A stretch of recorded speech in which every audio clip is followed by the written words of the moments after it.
अच्छा, तो हम देख रहे थे कि सेरोजा और एडवेंटिशिया में क्या डिफरेंस है। बेसिकली जो एडवेंटिशिया होती है, ये उन एरियाज में प्रेजेंट होती है जहाँ पर आपकी पेरिटोनियम की लेयर जो है वो प्रेजेंट नहीं होती। इसका काम होता है कि ये आपके जीआईटी ट्रैक को सराउंडिंग एरियाज के साथ कनेक्ट करे। अब जो आपको पता है पेरिटोनियम की लेयर होती है वो आपके एब्डोमिनल कैविटी में प्रेजेंट होती है। ठीक है, उधर जितने भी आपकी ये आ जाता है जीआईटी ट्रैक्ट उस सबको कवर कर रही होती है। जब एडवेंटिशिया को पेरिटोनियम कैविटी कवर कर लेती है तो उसको हम सेरोजा बोल देते हैं। ठीक है, तो बेसिकली ये जो आपका ईसोफेगस वाला पोर्शन है वो आपका एडवेंटिशिया पे कंसिस्ट करता है, और जो आपका सेरोजा है वो बेसिकली जितने भी आपके रिमेनिंग पार्ट्स आपकी एब्डोमिनल कैविटी में आ जाते हैं वो उन सब में आपका सेरोजा होता है। उसके बाद ना यहाँ पर स्ट्रक्चर आपका बना हुआ है स्टमक का। स्टमक का स्ट्रक्चर हमने एनाटमी में भी डिस्कस किया था। अब यहाँ पर भी देख लेते हैं, इसमें भी वो सारी लेयर्स प्रेजेंट होंगी जो भी हमने डिस्कस की। उसके अलावा ईसोफेगस जब एंड होता है तो इसका स्फिंक्टर आता है जिसे हम कार्डिक स्फिंक्टर बोलते हैं। इस ये वाला एरिया होता है ऑलमोस्ट,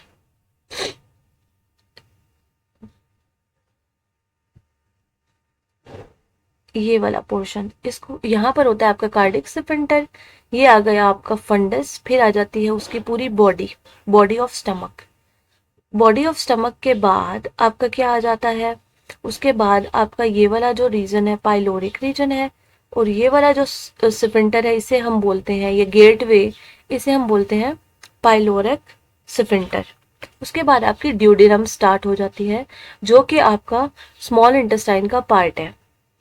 अब जो मोस्ट इंटरनल लेयर होती है स्टमक की, उसमें फोल्डिंग्स प्रेजेंट होती हैं। उन फोल्डिंग्स को बेसिकली हम क्या बोलते हैं, उन फोल्डिंग्स को हम रियोगी बोलते हैं।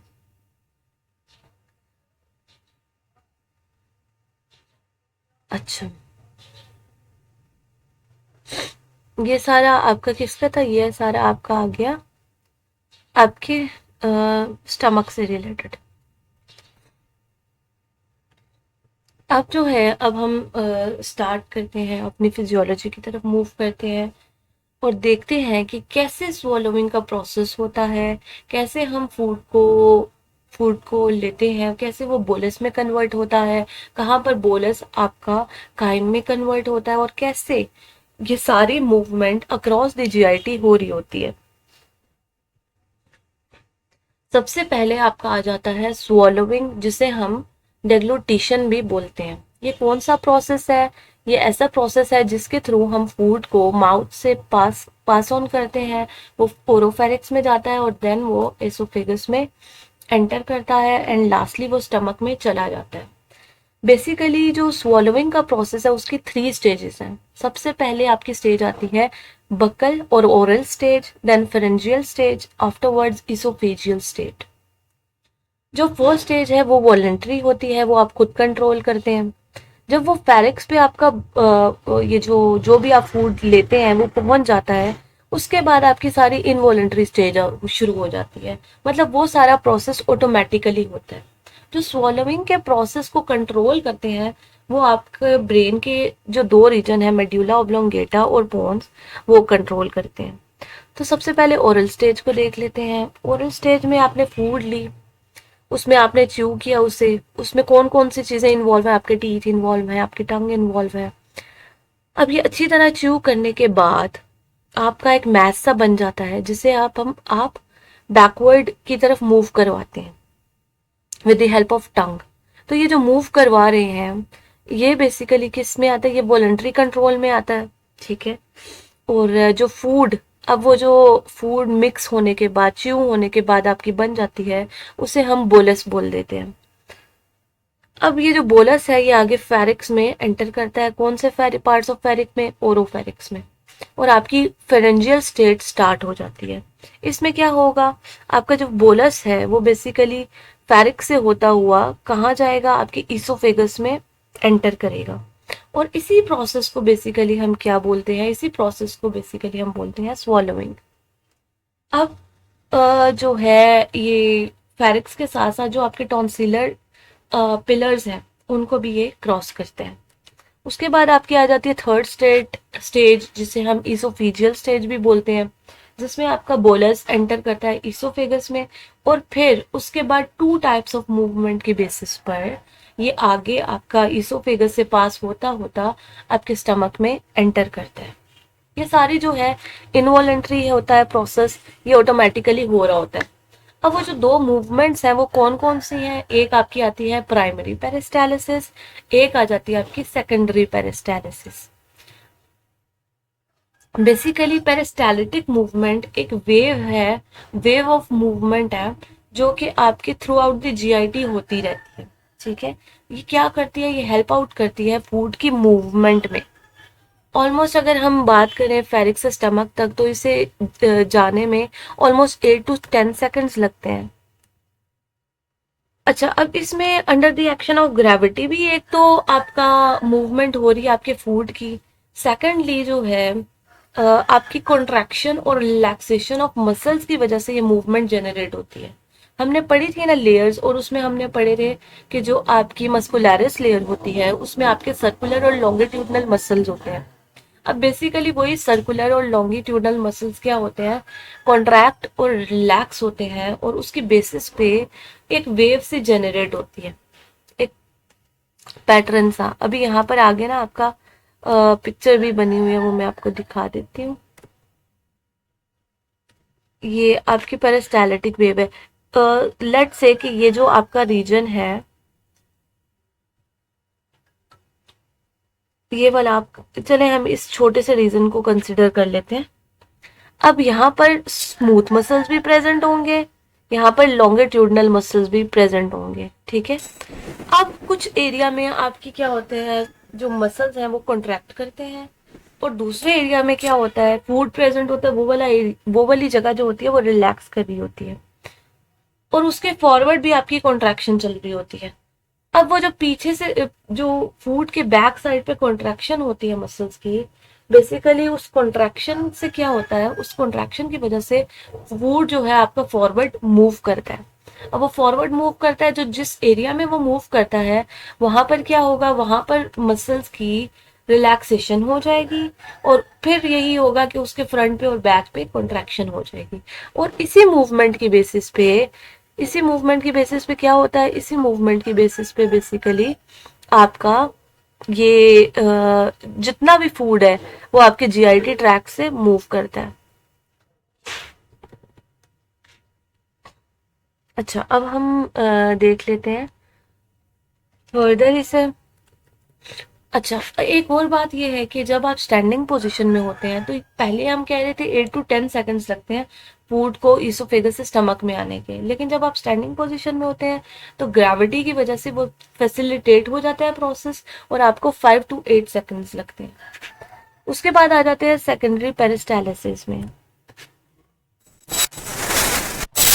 अब देखिए, आपकी जो है, आप जब फूड लेते हैं तो एक एक बाइट तो आप नहीं लेते ना, आप काफी सारी बाइट्स लेते हैं। तो आपकी जो ईसोफेगस है उसमें के डिफरेंट पोर्शंस में आपका जो ये फूड है वो रिटेन कर रहा होता है। अब बेसिकली जो बैक साइड पे फूड होता है वो फ्रंट साइड वाले जो उससे पहले आपने फूड दिया होता है उसको एक तरह से पुश कर रहा होता है। ठीक है, और फैसिलिटेट कर रहा होता है इस कॉन्ट्रैक्शन और रिलैक्सेशन को। इसको बेसिकली हम बोलते हैं सेकेंडरी पेरिस्टालिसिस। ठीक है, पहले जो सबसे पहले आप बाइट लेंगे उसकी वजह से क्या होगा, आपकी प्राइमरी पेरिस्टालिटिक मूवमेंट होगी, फिर आप उसके बाद जैसे जैसे फूड लेते जाएंगे तो आपकी सेकेंडरी पेरिस्टालिटिक मूवमेंट भी स्टार्ट हो जाएगी, और ये एंड तब होगी जब आपका क्लियर हो जाएगा और सारी फूड आपकी किधर एंटर हो जाएगी, आपके स्टमक में। ये जितना भी है ये सारा आपका न्यूरोनल कनेक्शंस की बेसिस पे होता है। जैसे मैंने आपको बताया कि सारी जीआईटी की मूवमेंट आपकी प्लेक्सिस कंट्रोल करे, जिसे हम इंटायरेक्ट नर्वस सिस्टम भी बोलते हैं। और इसमें जो है आपके जीआईटी में आपकी जो क्रेनियल नर्व्स है, आगे हम नर्व्स पढ़ेंगे, उनमें से एक नर्व होती है वेगस नर्व। तो वेगस नर्व फाइबर की भी आपकी इसमें इनर्वेशंस होती हैं और ये मिल के आपकी जीआईटी की मूवमेंट्स को और ये जितना भी प्रोसेस हो रहा है उसको कंट्रोल कर रहे होते हैं। अब इस पिक्चर में आप देख सकते हैं कि आपकी माइंटेरिक्स प्लेक्सस शो हुई हैं। उसके बाद आपका म्यूकोजल एपिथेलियम में ये देखें ये इनर्वेट कर रही हैं। उसके अलावा लॉन्गिट्यूडनल और स्मूथ मसल्स में ये इनर्वेट कर रही हैं। एक आपकी सेंसरी आ रही है। सेंसरी हमेशा सिग्नल लेके जाती हैं आपके मेन सेंटर तक, ठीक है। यानी कि ऑर्गन से जो इंफॉर्मेशन है, जो सिग्नल है, वो लेके जाने वाली जो न्यूरॉन्स होंगे उन्हें क्या बोलेंगे? उन्हें बोलते हैं सेंसरी। और जो न्यूरॉन्स आपकी एनालाइजर से या आपकी जो मेन सेंटर होता है, ठीक है, उससे जो इंफॉर्मेशन लेकर आती हैं और एक्शन परफॉर्म करवाती हैं उन्हें हम बोलते हैं मोटर न्यूरॉन्स। तो मोटर न्यूरॉन्स ने आपके लॉन्गिट्यूडनल और सर्कुलर स्मूथ मसल्स को कवर किया हुआ है सो दैट कि क्या हो, बेसिकली उनकी कॉन्ट्रैक्शन और रिलैक्सेशन हो और उसकी बेसिस पे आपकी ये जो मूवमेंट है पेरिस्टालिटिक मूवमेंट वो कंटिन्यू हो सके। उसके अलावा कुछ इंटर न्यूरॉन्स भी हैं। इंटर न्यूरॉन्स बेसिकली आपके सेंसरी और मोटर के मिड में होते हैं। फिर आपके सबम्यूकोजल प्लेक्सस भी हैं और कुछ जो है आप देख सकते हैं कि कुछ जो आपकी नर्व प्लेक्सस हैं वो आपके सेंट्रल नर्वस सिस्टम में भी जा रही हैं। यानी कि आपका ब्रेन हमेशा इन्फॉर्म्ड रहता है कि क्या चल रहा है, ठीक है। तो उसको इंफॉर्मेशन दी जाती है और ये जो बेसिकली आपका जीआईटी का नर्वस सिस्टम होता है इसे हम बोल देते हैं एंटेरिक नर्वस सिस्टम। इसके बाद ना अब हम डिफरेंट जो आपके ऑर्गन्स हैं उनके फंक्शंस देखेंगे, जिनमें सबसे पहले आपका स्टमक आ जाता है। तो स्टमक के हम फंक्शंस देख लेते हैं कि ये क्या फंक्शन परफॉर्म करते हैं। अब जो बोलस था आपका, वो बोलस आपका इसोफेगस से with the help of cardiac sphincter या कार्डिक, आप उसे क्या कह सकते हैं, कार्डिक नर्व से होता हुआ, कार्डिक स्फिंक्टर से होता हुआ आपके स्टमक में एंटर करता है। अब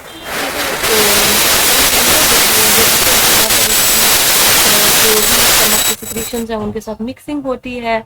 मिक्सिंग होने के बाद उसको फर्दर स्मॉल पार्टिकल्स में कन्वर्ट किया जाता है। कुछ एब्जॉर्प्शन आपकी यहाँ से होती है, कुछ आपकी मैक्सिमम एब्जॉर्प्शन जो होती है वो आपकी फिर इंटेस्टाइन से होती है।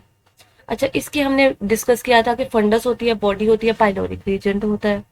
अब ये जो फंडस है इसमें आपकी जो न्यू बोलस आता है वो आ जाता है, फिर वो बॉडी में एंटर होता है। और जो आपका प्रीवियस बोलस होता है वो कहाँ पर होता है? वो आपके पाइलोरिक रीजन में होता है। अब बेसिकली स्टोरेज फंक्शन की अगर हम बात करें तो जो आपकी ये जो मैंने बताया था आपको कि स्टमक में फोल्डिंग्स होती हैं जिन्हें हम र्यूगिस बोलते हैं, उन र्यूगिस की वजह से ना इसकी बहुत ज़्यादा कैपेसिटी होती है फूड स्टोरेज की, ठीक है। तो बेसिकली जब फूड एंटर होता जाता है तो वो फोल्डिंग ओपन हो जाती है और इसकी कैपेसिटी इंक्रीज हो जाती है। तो ऑलमोस्ट 1.5 लीटर्स तक अगर हम देख सकें तो फूड को ये स्टोर कर सकता है। जब भी फूड आपके स्टमक में एंटर होती है तो इसकी वेगल टोन जो होती है बेसिकली डिक्रीज हो जाती है और इसकी मस्कुलर टोन जो होती है वो क्या हो जाती है? वो इंक्रीज हो जाती है। और उसके इंक्रीज होने से क्या होता है? वो प्रोसेस फैसिलिटेट हो रहा होता है मिक्सिंग का, ठीक है। अच्छा, उसके बाद है आपका mixing and propulsion of food in the stomach. तो बेसिकली ये जो मिक्सिंग हो रही है या ये जो भी प्रोपल्जन हो रही है, मिक्सिंग का मतलब है फूड को बेसिकली जो स्टमक के सिक्रीशंस है उनके साथ अच्छी तरह मिक्स किया जाएगा, जिसे हम डाइजेस्टिव जूसेस भी बोलते हैं। सो दैट आपका फूड क्या हो, सो दैट आपका फूड की ब्रेक डाउन हो सके। और दूसरे नंबर पे उसे प्रोपेल किया जाता है। प्रोपेल्जन या प्रोपेलिंग का क्या मतलब होता है? यानी कि आगे फॉरवर्ड मूव करवाया जाता है, ठीक है। अब जो होती है ये जो मूवमेंट वगैरह हो रही है, ये कौन सी मूवमेंट है? यहाँ पर भी आपकी पेरिस्टालिटिक मूवमेंट होती है, ठीक है। एज वेल एज जो स्टमक की कॉन्ट्रैक्शन और रिलैक्सेशन भी होगी, एज वेल एज आपकी ये पेरिस्टालिटिक मूवमेंट भी हो रही होती है। पेरिस्टालिटिक मूवमेंट की बेसिस पे आपकी चीजें फॉरवर्ड मूव करती हैं और दूसरा जो आपकी मिक्सचुरेशन है या मिक्सिंग है उसकी बेसिस पे फूड की क्या होती है? फूड को आपके डाइजेस्टिव जूसेस के साथ मिक्स किया जाता है। अब जो ये मिक्सिंग वेव है ये इनिशिएट कौन करता है? ये बेसिकली आपका बेसिक इलेक्ट्रिकल रिदम हम इन्हें बोलते हैं, उधर से जनरेट होती हैं और ये 20 सेकंड्स के लिए आपकी जनरेट होती हैं। अब ये आपकी कहाँ से, ये आपकी स्टार्ट होती हैं अपर पार्ट ऑफ स्टमक से और फिर आपकी किधर मूव करवाती हैं? ये डाउनवर्ड की तरफ मूव करती हैं। अब जो बोलस आपका आया था, जो स्टमक में एंटर हुआ था, और अब ये जो मिक्स हो के आपका बन चुका है, अब इस जो आपका फूड मिक्सिंग के बाद बना है उसे हम खाइम बोलते हैं। अब बेसिकली जो आपके स्टमक के एंटर में अब जो चीज प्रेजेंट है उसे हम काइम बोलते हैं, और यही काइम बेसिकली आपका स्टमक से फिर पाइलोरिक स्फिंक्टर से होता हुआ आपके ड्यूडेनम में एंटर होता है। एम्पटिंग ऑफ स्टमक की बात कर लेते हैं कि एम्पटिंग ऑफ स्टमक किन चीज़ों पे कंसिस्ट करती है। तो बेसिकली मैंने आपको जो बताया कि एक तो वीक इसमें पेरिस्टाल्टिक मूवमेंट हो रही होती है, मसल्स की कॉन्ट्रैक्शन रिलैक्सेशन हो रही होती है, नर्वस सिग्नल्स आते हैं जो इसे कंट्रोल कर रहे होते हैं। ठीक है, सबसे पहला काम यही होता है कि आपकी जो फूड है उसे इतने स्मॉल पीसेस में डिवाइड कर दिया जाए कि वो इजीली आपके पाइलोरिक स्फिंक्टर से आगे मूव फॉरवर्ड कर जाए। जब भी आपकी कॉन्ट्रैक्शंस होती हैं बेसिकली तो ऑलमोस्ट 2.7 ml ऑफ जो आपका काइम है वो आगे पुश फॉरवर्ड कर दिया जाता है आपके पाइलोरिक स्फिंक्टर से इनटू द ड्यूडेनम। अब जो मूवमेंट है ये डिपेंड कर रही होती है आपके पार्टिकल साइज पे। ठीक है, अगर जो काइम पूरी तरह से रेडी नहीं है, पार्टिकल साइज बड़ा है, तो मूवमेंट कम होगी। ठीक है, लार्ज पार्टिकल मूव नहीं होंगे। जैसे ही ये प्रॉपरली काइम की शेप बन जाएगी और जो पार्टिकल साइज है वो रिड्यूस हो जाएगा, तो वैसे ही आपकी ये जो मूवमेंट है ये थोड़ी क्विक हो जाएगी।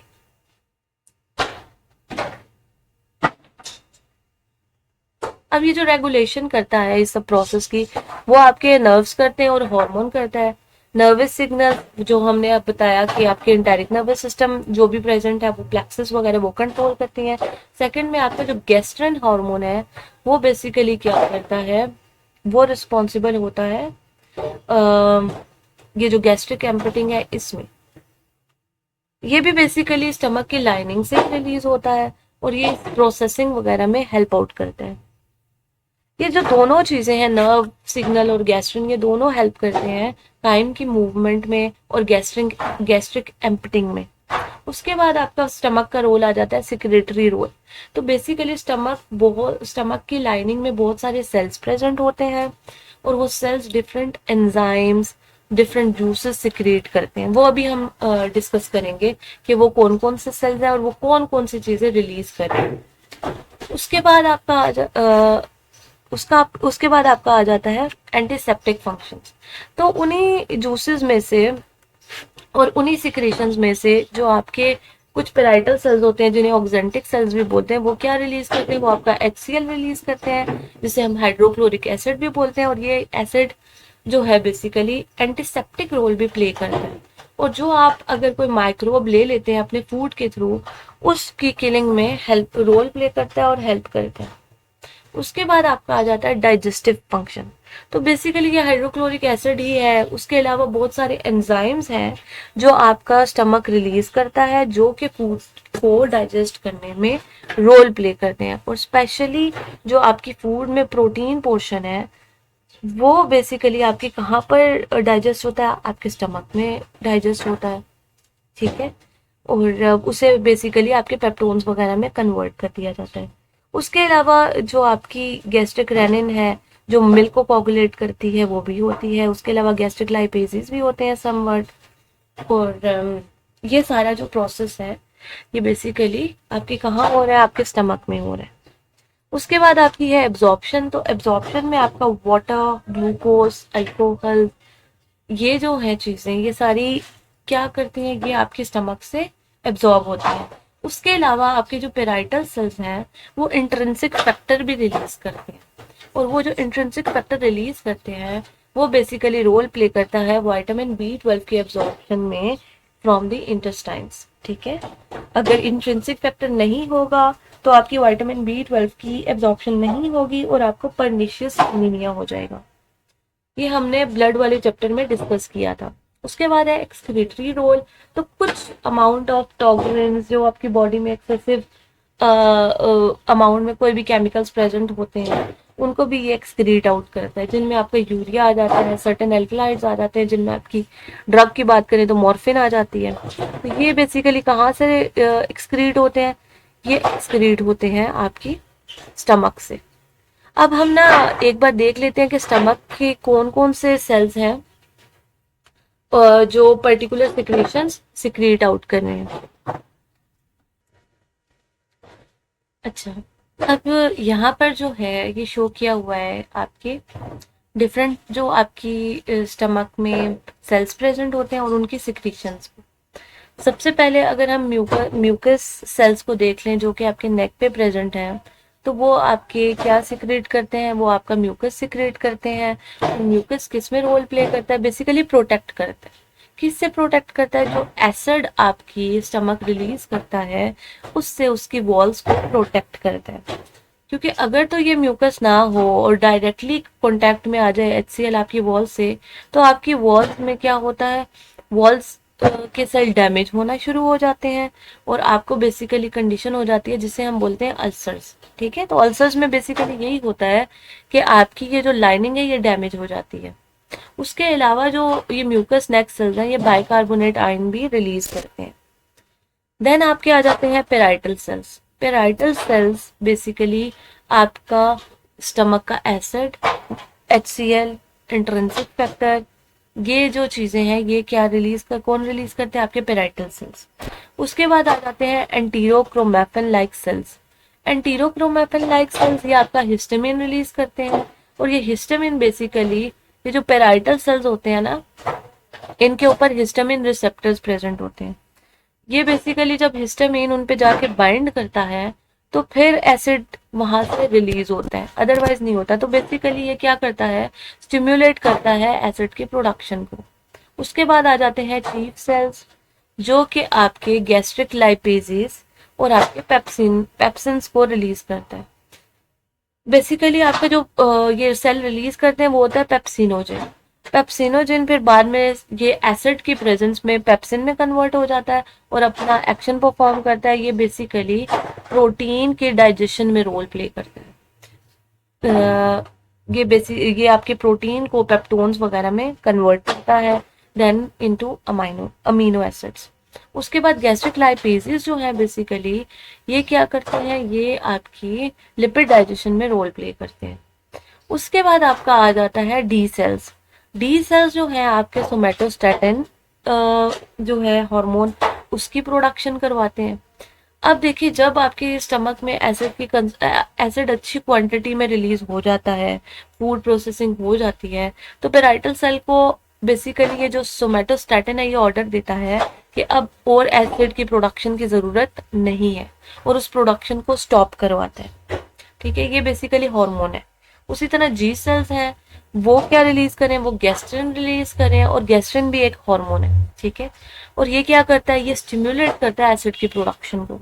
ये बताता है कि अभी आपको जरूरत है एसिड की प्रोडक्शन की, अभी आपने सिक्रीट करना है एसिड को। तो ये बेसिकली आपके सेल्स हैं जो कि आपके स्टमक की लाइनिंग से सिक्रेट आउट करते हैं और इनके डिफरेंट फंक्शंस हैं। ठीक है, उसके बाद जो है अब हम आगे डिस्कस कर लेते हैं कि आपकी जो मूवमेंट है, अब काइम जो है वो प्रोसेस हो गया, डाइजेस्ट हो गई फूड, उसके बाद जो काइम है वो एंटर करेगा आपका ड्यूडेनम। ठीक है, अब हम देखते हैं कि ड्यूडेनम में ऐसे कौन से मूवमेंट्स हैं जिनकी बेसिस पे वो आगे मूव फॉरवर्ड करता है और ड्यूडेनम से जेजुनम में, इलियम में और देन आपकी लार्ज इंटेस्टाइन में मूव करता है। अब जो बेसिकली ये मूवमेंट है स्मॉल इंटेस्टाइन में, इसे हम दो टाइप्स में या दो मूवमेंट्स में डिवाइड करते हैं। एक आपकी मिक्सिंग कॉन्ट्रैक्शन, दूसरी आपकी प्रोपल्सिव कॉन्ट्रैक्शन। ये जो मिक्सिंग कॉन्ट्रैक्शन है इनका दूसरा नाम होता है सेगमेंट कॉन्ट्रैक्शंस। बेसिकली ना आप अगर इंटेस्टाइन अपनी देखें तो इंटेस्टाइन की ना शेप ही ऐसी बनी हुई है कि वो डिफरेंट सेगमेंट्स उसके बने हुए हैं। जैसे कि आपको यहाँ पर शो किया हुआ है ये सेगमेंट्स। ठीक है, तो बेसिकली आप देख सकते हैं कि कुछ पोर्शन इनका जो है वो कंस्ट्रक्टेड है और जो रिमेनिंग का पोर्शन है वो क्या है, वो डायलेटेड है। ठीक है, इसी शेप में आपकी क्या होती है, इसी शेप में आपकी इंटेस्टाइन्स होती हैं। और ये शेप बेसिकली हेल्प आउट करती है इस मिक्सिंग कॉन्ट्रैक्शन को और मूवमेंट ऑफ काइम को अक्रॉस दी इंटेस्टाइन। अब इनके ये जो सेगमेंट्स बने होते हैं इनमें बेसिकली क्या होती है, इन सेगमेंट्स में बेसिकली कॉन्ट्रैक्शन और रिलैक्सेशन होती है। और उस कॉन्ट्रैक्शन और रिलैक्सेशन की बेसिस पे जो आपका काइम होता है वो स्टमक की जो सिक्रीशंस होती हैं और स्टमक के जो एंजाइम्स होते हैं उनके साथ अच्छी तरह मिक्स होता है। और फर्दर फूड को क्या किया जाता है, फर्दर फूड को डाइजेस्ट किया जाता है। अब जैसे ही काइम आपकी स्मॉल इंटेस्टाइन में एंटर होता है तो यहाँ पर क्या होता है, लोकलाइज कंसेंट्रिक कॉन्ट्रैक्शन स्टार्ट हो जाती है, यानी कि जो सर्कुलर सर्कुलर से बॉल्स नजर आ रही हैं इनके अंदर मूवमेंट स्टार्ट हो जाती है कॉन्ट्रैक्शन और रिलैक्सेशन की। ठीक है, और ये जो आपकी इक्वली स्पेस्ड है और ये जो कॉन्ट्रैक्शन होती है इन्हीं की बेसिस पे बेसिकली आपका फूड फर्दर डाइजेस्ट किया जाता है। अगर लॉन्गिट्यूडनल लेंथ की बात करें तो वो आपकी 1 to 2 सेंटीमीटर तक आती है इन सेगमेंट्स के दरमियान में। ठीक है, और और बेसिकली यही मूवमेंट क्या करती है, डाइजेस्टिव जूसेस के साथ आपके काइम को मिक्स करती है और उसे फर्दर क्या करती है, फॉरवर्ड भी मूव करवाती है और उसकी एब्जॉर्प्शन में रोल प्ले करती है। अब जैसे ही फूड डाइजेस्ट होगा फर्दर तो जो स्टमक की लाइनिंग्स होती हैं वो फैसिलिटेट करती हैं उनकी एब्जॉर्प्शन को, और वो जो आपकी जो भी आपको फूड में से कंटेंट चाहिए होता है वो सारा एब्जॉर्ब होना शुरू हो जाता है फ्रॉम योर इंटेस्टाइनल म्यूकोजा। दूसरी जो होती है वो होती है प्रोपल्सिव मूवमेंट। प्रोपल्सिव मूवमेंट को अगर हम सिंपली कहें तो उसे पेरिस्टालिटिक मूवमेंट भी हम बोल सकते हैं। ठीक है, अब बेसिकली ना जो भी हो रही पूरी आपकी जो फॉरवर्ड मूव करवाने के लिए फूड को जो भी मूवमेंट होती है वो पेरिस्टालिटिक मूवमेंट ही होती है, सिर्फ उसका डिफरेंट लोकेशंस में नेम डिफरेंट है। जैसे अगर इंटेस्टाइन में आपकी पेरिस्टालिटिक मूवमेंट होगी तो उसे हम प्रोपल्सिव मूवमेंट बोल देंगे। ठीक है, अब इसकी बेसिस पे क्या होगा, इसकी बेसिस पे आपका फूड आगे मूव करेगा, इसमें वही हो रहा है कॉन्ट्रैक्शन और रिलैक्सेशन। ठीक है, अब इसकी वेलोसिटी देखें तो 0.5 से 1 सेंटीमीटर पर सेकेंड है। अच्छा, तो ये फास्टर होती है पेरोक्सिमल पार्ट में और स्लोअर होती है टर्मिनल पार्ट्स में। ठीक है, और ये जो है 3 to 6 सेंटीमीटर तक ट्रैवल करने के बाद ये ख़त्म हो जाती है, फिर आपकी न्यू वेव जनरेट होती है। और ऑलमोस्ट आपको 3 to 5 आवर्स लगते हैं आपके काइम को आपके पाइलोरस से होते हुए आपके इलियोसिकल वेल्व तक जाने में। इलियोसिकल वेल्व यानी कि आपका स्मॉल इंटेस्टाइन से लार्ज इंटेस्टाइन में एंटर करने। उसके बाद लिखा हुआ पेरिस्टालिटिक रश। अब देखिए समटाइम्स ऐसा होता है कि ड्यू टू सम इन्फेक्शंस या डायरिया हो गया जैसे किसी को, ये पेरिस्टालिटिक मूवमेंट जो है बहुत इंक्रीज हो जाती है। उसमें फिर क्या होता है, ये जो 3 to 5 आवर्स का प्रोसेस है ये कुछ मिनट्स में हो जाता है और आपकी स्मॉल इंटेस्टाइन का सारा कंटेंट जो है वो आपके लार्ज इंटेस्टाइन में मूव कर जाता है। ठीक है, ये यूजुअली आपकी डिजीज कंडीशन का यहाँ पर लिखा हुआ है। उस मूवमेंट को हम क्या बोलते हैं, वो इतनी पावरफुल पेरिस्टालिटिक मूवमेंट होती है कि वो विद इन मिनट्स आपकी फूड को आगे फॉरवर्ड करती है और उस मूवमेंट को हम इसीलिए बोलते हैं पेरिस्टालिटिक रश। ठीक है, ये कोई भी इन्फेक्शन की वजह से या इंटेस्टाइनल म्यूकोजा की इरिटेशन की वजह से हो सकता है। उसके बाद आ जाती है आपकी लार्ज इंटेस्टाइन और उसकी मूवमेंट्स। ठीक है, अभी हमने स्मॉल इंटेस्टाइन में मूवमेंट पढ़ी थी जिसमें सेगमेंटल मूवमेंट और प्रोपल्सिव मूवमेंट थी। अब जो लार्ज इंटेस्टाइन में उसमें मिक्सिंग मूवमेंट या हॉस्ट्रेशन मूवमेंट बोलते हैं हम इसे। और उसके अलावा इसमें इसकी जो पेरिस्टालिसिस मूवमेंट होती है उसे प्रोपल्सिव मूवमेंट या मैस मूवमेंट बोलते हैं। तो बेसिकली मिक्सिंग जो लार्ज इंटेस्टाइन में मिक्सिंग होगी वो हॉस्ट्रेशंस के थ्रू होती है। लार्ज इंटेस्टाइन में भी ना बेसिकली सेगमेंट्स ही बने होंगे। ठीक है, और उन सेगमेंट्स में क्या होगी, वही आपकी कॉन्ट्रैक्शंस और रिलैक्सेशन होंगी। ठीक है, आपकी जो सर्कुलर मसल्स हैं और लॉन्गिट्यूडनल मसल्स हैं वो कॉन्ट्रैक्ट करेंगे और इसका जो जोन बना होता है ऑलमोस्ट 2.5 सेंटीमीटर तक जोन आपका बना होता है। ठीक है, और फिर ये जो मुंह आपकी वो जो अब आपका जो काइम एंटर हुआ था लार्ज इंटेस्टाइन में, उसको फर्दर बाइल एसिड्स के साथ और बाकी चीज़ों के साथ मिक्स किया जाता है, और फिर जो आपका एंड प्रोडक्ट आपका फीकल मैस बनता है उसको फिर आगे मूव फॉरवर्ड करवाया जाता है। अब बेसिकली ये जो आपके पोर्शंस होते हैं, डिफरेंट बैग लाइक स्ट्रक्चर्स होते हैं लार्ज इंटेस्टाइन में, उन्हें हम हॉस्ट्रेशंस बोलते हैं। हॉस्ट्रेशंस मतलब सेक्स, ठीक है। और यही जो है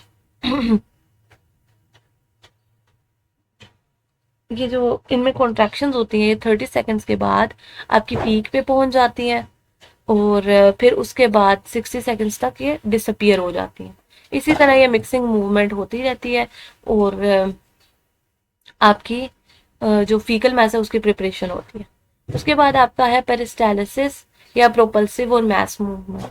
इसमें भी जो फॉरवर्ड मूवमेंट के लिए है वो आपकी पेरिस्टालिटिक मूवमेंट ही रिस्पॉन्सिबल है, ठीक है। इसमें आपके 4.5 सेंटीमीटर पर आवर तक ये मूवमेंट चल रही होती है।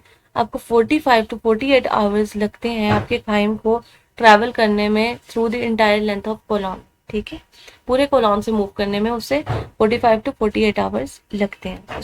अब ये जो प्रोपल्सिव मूवमेंट है या जो पेरिस्टालिटिक मूवमेंट है, इसे हम फर्दर जो है डिफरेंट सेगमेंट्स में करके डिस्कस कर लेते हैं। अच्छा, तो अब बेसिकली ये जो आपकी काइम है ऑलमोस्ट 2 to 4 टाइम्स डेली जो है मूव किया जाता है कोलॉन से और बाय दिस मैस मूवमेंट, और आपका जो फीकल मैस है वो आपका रेक्टम तक पहुंचाया जाता है, ठीक है। ये 2 to 4 टाइम्स ऐसा होता है। और ये जो अब मूवमेंट है बेसिकली ये इन्हीं रिंग्स जो बनी होती हैं उन्हीं के अंदर मूवमेंट होती है, यानी कि कॉन्ट्रैक्शन होती है। ये ऑलमोस्ट 20 सेंटीमीटर तक ना डीपर, मतलब ये कि जो भी आपका ये सैक लाइक स्ट्रक्चर्स है, हॉस्ट्रेशंस है, ये ये जब कंस्ट्रिक्ट करते हैं तो 20 सेंटीमीटर तक कंस्ट्रिक्ट करते हैं। और इसी मूवमेंट की वजह से बेसिकली ये आपका जो काइम की मूवमेंट है वो पॉसिबल होती है, ठीक है। जब 30 सेकंड्स के लिए ये जो कॉन्ट्रैक्शन है वो रहती है, और उसके बाद ये एक जो है ये कॉन्ट्रैक्शन खत्म होती है, और उसी के साथ आपकी दूसरी कॉन्ट्रैक्शन स्टार्ट हो जाती है या दूसरी मैस मूवमेंट स्टार्ट हो जाती है, और इसी तरह से आपकी ये कंटिन्यूअली चलती रहती है। ये आपकी ऑलमोस्ट 10 मिनट से लेकर हाफ एन आवर तक ये रह सकती हैं, उसके बाद ये डिसअपियर हो जाती है। अच्छा, ये सारी आपकी बात किसकी थी? ये सारी आपकी बात थी मूवमेंट्स की, और हमने जीआईटी के थोड़े से फंक्शंस पढ़े। उसके बाद जो है नेक्स्ट लेक्चर में ना हम डिस्कस करेंगे कि आपके जो डाइजेशन ऑफ कार्बोहाइड्रेट्स है, प्रोटीन्स है, फैट्स है, वो कैसे हो रही है, और कौन कौन सी जो सिक्रीशंस है उनकी डाइजेशन के लिए रिस्पॉन्सिबल है, और कहाँ कहाँ से इनकी एब्जॉर्प्शन होती है।